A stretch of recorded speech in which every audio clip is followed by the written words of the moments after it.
Today in class we talked about weathering, which is the breaking down of rock into sediment.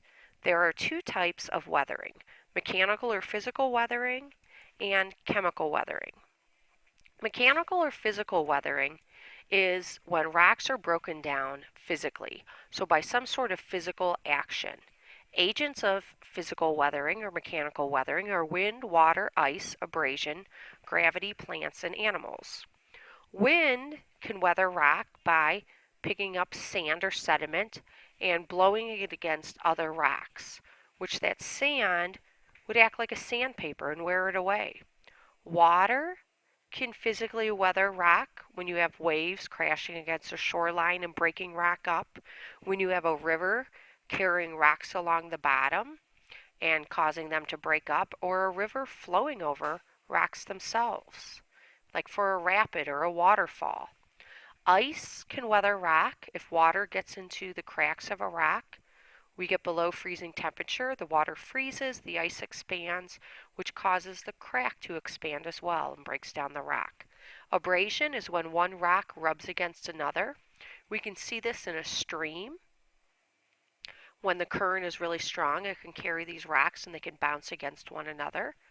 Gravity, if we have loose soil or loose ground, it could give way and the rocks could bounce off of one another and break apart. Plants can weather rock physically by their roots growing in the cracks and causing them to get larger and break up the rock. And then animals burrowing underground can also weather rock. Chemical weathering, on the other hand, breaks down rock chemically. We have three agents for chemical weathering: air, water, and acids. Air can weather rock chemically through oxidation or rusting. For instance, if you see a mailbox that has rust on it, that is oxidation. There's a reaction between the metal mailbox and the air. Water can weather rock chemically. It can react with minerals that make up the rock. Acids can also weather rock. We could have acid rain, acid in groundwater, or acids in living things such as lichen. Now, what we want to do is look at how chemical and mechanical weathering are similar. Well, they're both similar, or they have a like characteristic, because they both break down rock. And the category we're going to put that under is weathering, because that's what it's doing, it's weathering.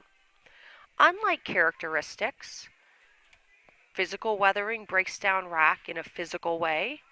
The agents act differently than they do in chemical weathering. So wind, water, ice, abrasion, gravity, plants, and animals will go under their own characteristics.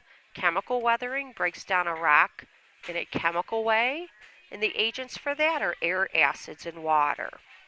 The categories we're going to group these under are method, so it's either a physical method or a chemical method, and agents. Now, to tie all this together, we need to summarize our categories.